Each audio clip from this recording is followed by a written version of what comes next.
Barat dengan berbagai latar belakang, dengan berbagai kondisi, dengan berbagai keadaan. Hari ini sudah tumbuh menjadi anak-anak yang sehat, memiliki visi dan memiliki harapan. Bahkan menurut saya jauh lebih baik dibanding yang tidak mengikuti pendidikan di Dodik, Lembang, Rindam 3, Siliwangi. Saya ucapkan terima kasih buat komandan, wakil komandan, dan para pelatihnya. Yang pertama, hari ini kita bersama-sama memperingati upacara kebangkitan nasional. Saat masyarakat Indonesia, masyarakat Nusantara disadarkan dari ketertutupan telinganya, dari ketertutupan matanya, dari ketertutupan hatinya, dari kebutaan matanya, dari ketulian telinganya, dari kebisuan lidahnya, dan dari ketutupan hatinya, di mana saat itu kita masuk pada sebuah fase kita ternina bobokkan oleh imperialisme kolonialisme yang menghamparkan lapangan pekerjaan, yang menghamparkan perkebunan, yang menghamparkan areal persawahan, yang menghamparkan areal-areal irigasi, yang menghamparkan areal bendungan.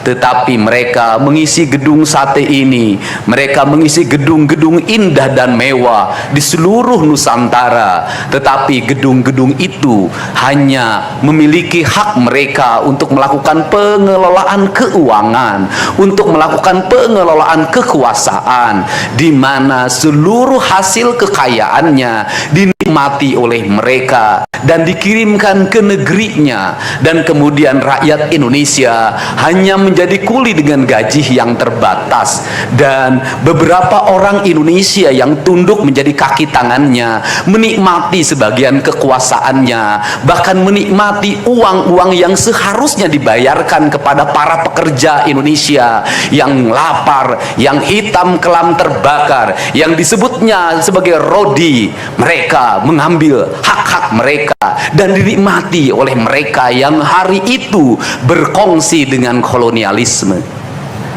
Maka kesadaran itu tumbuh, lahirlah gerakan Budi Utomo, lahirlah gerakan Sumpah Pemuda, dan seluruh gerakan itu dimulai dengan sebuah kesadaran dan hilangnya rasa takut pada dirinya bahwa kita adalah pemilik hak dari negeri ini.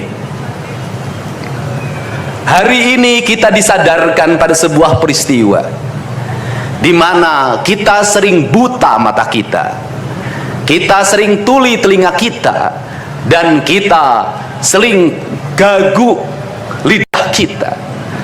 Ketika anak-anak kita berteriak di jalanan, mengusung sangkur, membawa celurit, saling berkejaran, darah menetes di setiap sudut kota, motor-motor dibakar, orang menjerit penuh rasa ketakutan, kita hanya bisa diam. Ketika di sudut-sudut kota anak-anak kita menenggak ciu, ketika sudut-sudut kota anak-anak kita makan eksimer, ketika di sudut-sudut kota anak-anak kita makan minuman oplosan, mereka jatuh tersungkur, matanya merah penuh dengan rasa emosi, pulang ngamuk ke orang tuanya, kita hanya bisa diam. Ketika anak-anak kita menghabiskan waktu main game online sampai jam 4 pagi, tidak masuk sekolah, di rumah ngamuk, mengancam orang tuanya dengan pisau, menusuk kakeknya dengan sangkur, kita hanya bisa diam. Proses kita hanya dua, pidana dan penjarakan dalam penjara anak.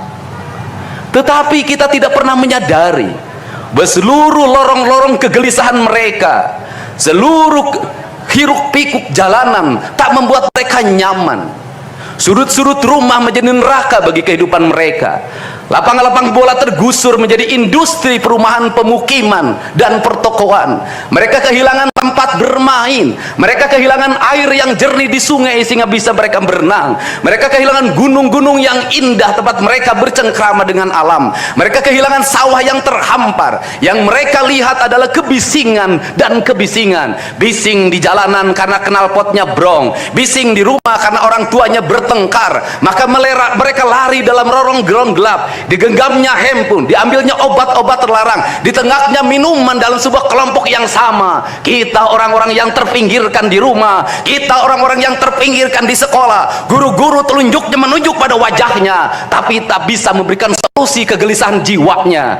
Semua orang memberikan pengamatan, analisis, kajian. Itulah metodologi yang dikembangkan bangsa ini. Tetapi tidak ada yang berani mengambil solusi, mengangkat mereka di sudut jalanan, dimasukkan ke barak, dididik secara militer, diarahkan menjadi anak-anak yang berguna. Kedisiplinan militer adalah harga mati bagi kemajuan bangsa, bukan musuh. Pandangan-pandangan buruk terhadap militer adalah pandangan-pandangan orang yang takut anak-anak Indonesia bangkit, yang takut anak-anak Indonesia mencapai kemajuan. Mereka takut bangsa ini menjadi bangsa kokoh dan tegap. Mereka ingin bangsa Indonesia menjadi bangsa pemabuk yang setiap hari mabuk akan ilmu pengetahuan, yang setiap hari bertengkar di TV, yang setiap hari bertengkar di medsos, sementara hamparan kekayaan alam diambil sama mereka. Janganlah kita menjadi antek dari bangsa lain, memporak-porandakan diri sendiri dan bangsanya dengan alasan pengetahuan, dengan alasan hak asasi manusia.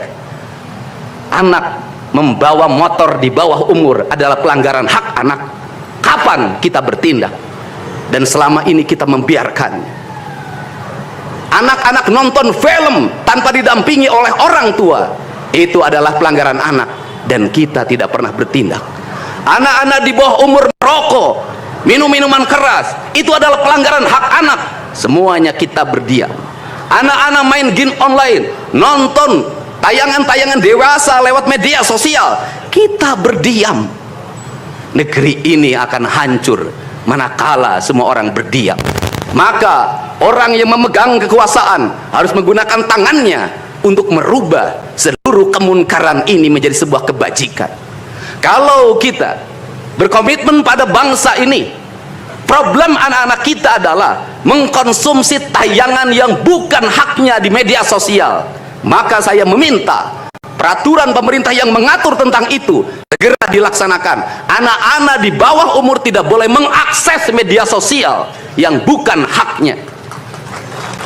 Seberapa besar pun gagasan yang saya gagas, seberapa kuat pun kekuatan yang saya bangun, saya tidak akan bisa melawan jutaan akun yang merasuki otak kiri dan otak kanan anak-anak kita. Untuk itu, pada saat ini sudah saatnya kita tidak saling menyalahkan. Untuk itu saat ini tidak ada salahnya kita mengambil tindakan berdasarkan perilaku kita masing-masing. Perilaku ekonomi menyebabkan anak-anak kita kehilangan ibunya karena pergi ke luar negeri. Perilaku ekonomi mengakibatkan anak-anak kita tidak pernah bertemu dengan ibu dan bapaknya karena mereka mencari rezeki. Mereka ada di pojok-pojok rumah bersama kakeknya. Kakeknya melarangnya dia main game online, melarangnya pakai motor jam 11 siang. Maka pisau dapur terhunus dan ditusuk seseorang kakek oleh cucu yang disayanginya. Kerangka pijak seperti ini harus dibangkitkan oleh kita. Semangat militer, bukan militerisasi. Kalau anak-anak dibangunkan jam 4 subuh, di mana letak salahnya dan di mana letak pelanggarannya? Kalau anak-anak dibangunkan kemudian disuruh membereskan tempat tidur, apa salahnya dan apa pelanggaran hak anaknya? Kalau anak-anak disuruh sholat subuh, apa pelanggaran haknya? Kalau anak-anak mengikuti kuliah subuh, apa pelanggaran anaknya? Kalau anak-anak disuruh ngantri kemudian makan pagi, sarapan pagi dengan telur, dengan nasi, dengan pisang dan minum susu, di mana letak salahnya? Kalau anak-anak kemudian disuruh belajar dan saat belajar duduknya bersikap memandang ke arah gurunya, memandang mata gurunya, agar terjadi transformasi energi antara guru dengan muridnya yang hari ini dihilangkan dengan digitalisasi, menghilangkan ruh spiritual konsepsi pendidikan kita, diganti dengan konsep pendidikan digital yang tidak lagi melahirkan hubungan emosional guru dan murid. Akhirnya murid-murid tidak menghormati guru-gurunya karena guru lupa mengekspresikan nilai-nilai spiritual dalam dirinya pada murid dalam ruangan yang hening, diganti dengan papan belajar digital. Di mana letak salahnya? Kalau anak-anak itu diajarkan makan siang, makan siangnya tertib, berantri, berdoa sebelum makan, di mana letak salahnya?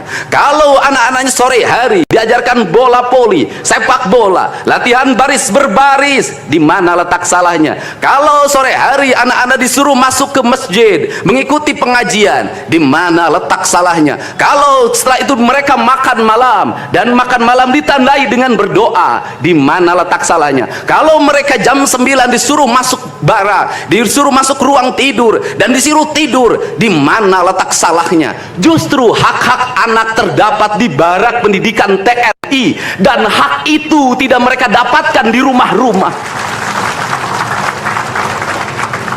Di rumah-rumah anak-anak tidak bisa tidur malam. Mereka rata-rata tidurnya jam 4, jam 1 malam, jam 2 malam. Di rumah mereka tidak mendapat makanan yang bergizi karena serba fast food. Di rumah mereka tidak mendapatkan kasih sayang. Di jalanan mereka balapan. Mereka tidak mendapatkan ruang hidup tanpa gadget dalam setiap hari. Saya katakan, justru lingkungan kita hari ini, rumah, halaman rumah, kadang sekolah, kadang jalanan, bukan lagi tempat yang ramah untuk anak-anak Indonesia. Untuk itu, apa kebijakan yang harus kita lakukan? Kebijakan yang harus kita lakukan adalah mindset pembangunan dirubah. Ekonomi bukan segalanya, itu penting, tetapi ekonomi tidak boleh membunuh ruang-ruang publik di mana orang mendapat ruang bercengkrama. Desain rumah harus dikembalikan pada desain yang membuat jendela, membuat ruang untuk ibu dan bapaknya berkumpul. Halaman rumah harus tersedia di setiap kampung, jangan dihabiskan untuk bangunan, karena anak-anak ingin bermain di halaman.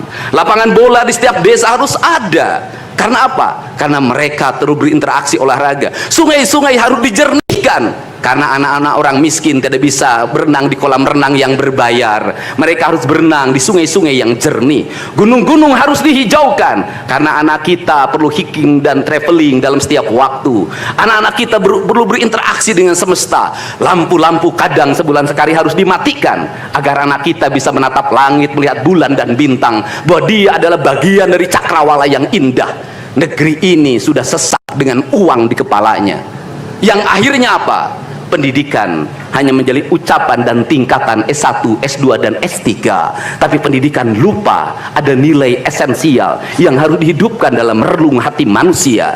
Pendidikan Indonesia adalah mewujudkan manusia Indonesia seutuhnya, mewujudkan manusia Indonesia seutuhnya. Dalam falsafah Sunda disebut Pancawaluya, cager, bager, bener, pinter, singer.